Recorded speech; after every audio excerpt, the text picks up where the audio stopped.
Alarico Correia Neto, jornalista, dramaturgo e professor. Fernando Teixeira, ator, dramaturgo e diretor. 2 nomes do teatro paraibano que viveram a arte em plena ditadura militar no Brasil.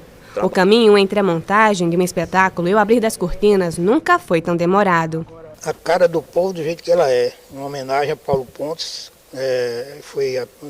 Nós escrevemos e apresentamos, produzimos e apresentamos no ano seguinte à morte dele. Ele morreu em 76 e nós estreamos essa peça aqui em João Pessoa em 77.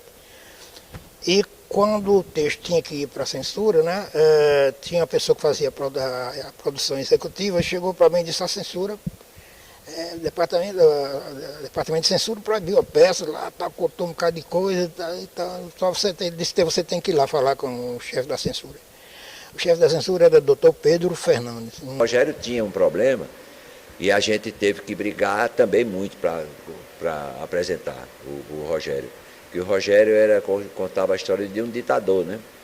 Uma pessoa que é assim, radicalmente contra os ditadores, uma pessoa bem esquerda, bem doido, que inventa uma revolta e toma o poder e começa a matar todos os opositores, né? Começa o mesmo ciclo, a mesma coisa. E aí eles não gostavam também do Rogério, né? Eles não gostavam de nada, eles queriam só aquela coisa da água com açúcar. Mas a gente estava sempre fazendo, burlando sempre. A atriz Rosa Maria Carlos de Silva pesquisou durante o mestrado os artistas que sofreram com a censura no teatro de 1964 a 1988. Você tinha que fazer o espetáculo previamente para o censor. Ele, além de de analisar o texto, fazer os cortes, ele ainda ia no ensaio geral e ali ele podia interferir, inclusive, na direção, na luz. Ele não interferia só no texto. Então, assim, ele mutilava toda a obra artística, porque ele interferia no trabalho do ator, do diretor, da iluminação. Muitos artistas levavam para o palco temas e situações que remetessem ao momento de repressão no Brasil. Certos trechos não escapavam dos cortes dos censores. Tem um trecho em que o ator diz assim: ah, cabra safado, pois bem, seu Olegário, está aqui esta garrafa de óleo de rícino, você vai beber ela todinha e cair fora. Nunca mais quero lhe ver aqui. Aí o Olegário vai saindo. Aí ele ainda diz: e tem uma coisa, se cagar nas minhas terras, morre. Então, a única parte censurada é o verbo cagar. Eles foram tanto foco na censura moral que esqueceram. Então, embora falasse de eventos políticos como o assassinato de João Pedro, mostrando a sua morte como símbolo da luta pela reforma agrária no Brasil, eles não perceberam isso. Então, isso aqui era uma forma inteligente de Paulo Pontes driblar a censura. Mais que os conteúdos políticos, eram os temas morais os que sofriam mais proibições. Por que você proibiu a peça? Não, porque está cheio aqui de palavrão, está achando não sei o que e tal. Eu disse: você é mineiro, é conservador, não sei o que, não, eu sou carioca, tal. Eu digo: não parece, não. Daqui aí, como ele achou que eu enfrentei a altura, ele terminou não querer me submeter. Eu montei um espetáculo chamado Que Vai Fazer, chamar a Polícia, que era um texto meu. E nessa montagem tinha uma cena que a atriz morre, está tendo uma crise de hemopetise. E ela começa a tossir, aquela loucura.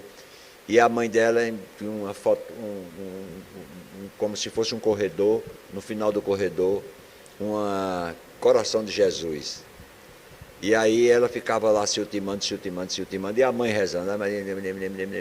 E ela se aborrecia, corria lá, quebrava o vidro, tirava o retrato do Jesus e rasgava todo dia, dizia: vamos ver se ele pode fazer alguma coisa. Sei o que, pronto. Aí a censura foi e disse: não, essa cena não pode.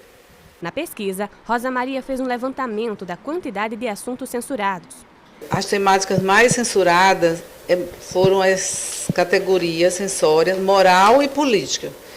Então, na categoria moral, você vê uma prevalência maior, né? São aqueles textos em que o censor ele corta porque ele diz que ofende a moral, os bons costumes, ofende a família.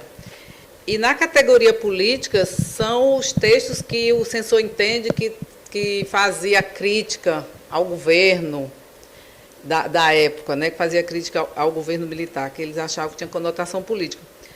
Mesmo com a censura imposta, atores e diretores estrelavam os espetáculos, despistando os olhares controladores do regime militar. Qualquer coisa, e a gente driblava muito a censura, com eufemismo, né? A gente colocava uma coisa querendo dizer outra, então era muito difícil, era muito intelectualizado o texto teatral que se construiu nessa época. Era só conversa mesmo, era isso, era de você usar uma pessoa influente para dizer não. O teatro sempre resistiu à censura, né, em todos os tempos. Os artistas, atrizes, os atores, eles se mobilizavam desde sempre. No Rio de Janeiro, com greves do teatro, em São Paulo, eles fizeram passeatas, teve a campanha contra a censura.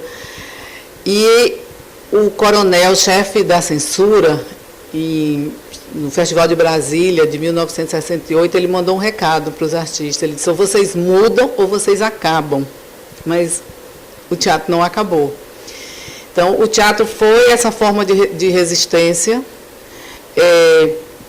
Uma forma de resistir também era quando o espetáculo ele não era apresentado nos teatros. Ele saía dos teatros e ia para outros espaços, como na Paraíba você tem o caso de Cantata para Lagamar, que já se sabia que se mandasse aquele espetáculo para a censura não passaria. Ele foi apresentado na igreja e a polícia cercou a igreja na apresentação. Então, os artistas sempre enfrentaram de peito aberto com a sua arte, com a sua obra.